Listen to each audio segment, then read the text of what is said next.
If your child smiles and it causes strangers to be like, well, he is precious. But when you see that same smile, you're like, oh no. He has put the cat in the dryer again. The other day, he's in the yard playing with the neighbor kids. I'm watching him from the second story window. I look down. He's going into my tool shed, brings back a can of gold spray paint. I'm like, oh boy, here we go. But it's got the child-safe lid on it. I'm feeling fine. So one of his friends goes into his dad's tool shed, brings back a hammer. I see him motion to Josh, hit it with this. I was like, let's see what happens.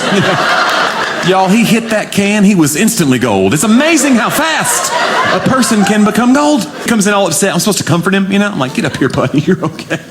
I would like to thank the Academy